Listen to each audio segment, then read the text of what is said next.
Hey guys, Josh here from Action Fitness Nutrition. So today we're going to talk about the top 3 supplements you need for your body composition goals. Now, before we go through these, we're going to talk a little bit in a future video about a sort of body composition pyramid. So if you're not currently doing all of these things, calorie deficit depending on your goal, protein, fat, carbohydrate targets, sleeping well, having a meal structure, all these sort of things, if you're not doing any of them, then I would not worry about these supplements first. I'd worry about getting a stable base, getting some consistency through there, and then you can add these as like the little cherry on top of the cake for your body composition results. So, first one we're going to talk about is whey protein. So, I like to consider whey protein probably more as a food because basically it is just protein, a way to boost your protein goal.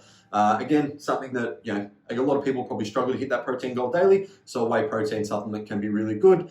I'd recommend more of a whey protein isolate as I find it's just a bit easier on the gut, absorbs a bit quicker, but you can also use a concentrate depending on how you feel. And again, I'd just use that to try and up your protein level. Obviously start with food, try and get as much protein as you can through your food sources, because that's going to help with satiety as well and feeling less hungry between meals, especially if you're dieting. But again, if you're struggling, then having a shake can be a really good option for you to keep that protein level high.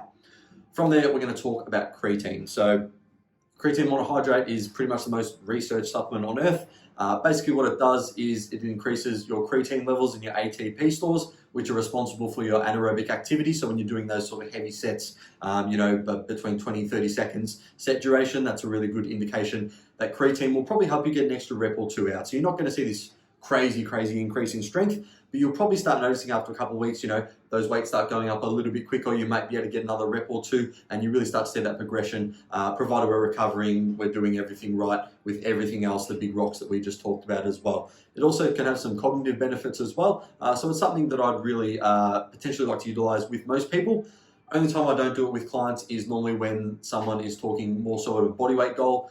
Again, when we're using creatine, basically that gets the water, drives water to the muscle. As a result, you will be heavier on the scale, potentially 1 to 2 kilos. So again, if you're not happy with that sort of trade-off, again, you haven't actually gained any more body fat, but again, if you're not happy with that trade-off, it sort of stuffs with you having a look at the scale all the time and seeing that go up, then I'd recommend against it. But otherwise, really useful supplement that I think most people should be using, especially when they're training, they're sort of that intermediate trainer level. From there, last one we're going to talk about is caffeine. So I recommend caffeine probably to clients 2 to 6 milligrams per kilo, probably more so in the morning. So the reason I recommend for the morning is caffeine has a half-life, so after 8 hours there's still half of whatever you've ingested left in your system. So if you're going to have that more towards the afternoon or towards the night when you train, and then you're going to try and sleep, that's really going to eat into our recovery and our sleep quality. So we know through previous videos with our sleep quality, if we're not getting good sleep quality, then we're not going to be building and retaining as much muscle mass, and we're not going to be dropping as much body fat as well. So really important that we have almost, I guess there's that swinging pendulum of too much caffeine, decreased sleep quality. So we want to try and find that sweet spot in between both. My recommendation would be if you train in the ARVA at night, just have a pre-workout meal and don't worry too much about caffeine. Potentially some nootropics could help as well, but that's a whole nother video. And again, not something I'd recommend unless you're really struggling brain function wise. But I'd say, especially in the morning, get a decent dose of caffeine and you'll be good to go through there. And I strongly recommend that as a science-backed supplement as well.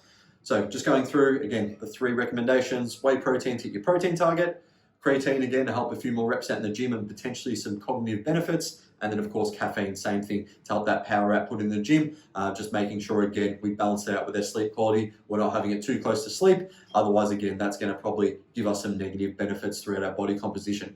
Again, if you have any other questions, pop them in the comments below. We'll be able to help you out. Cheers.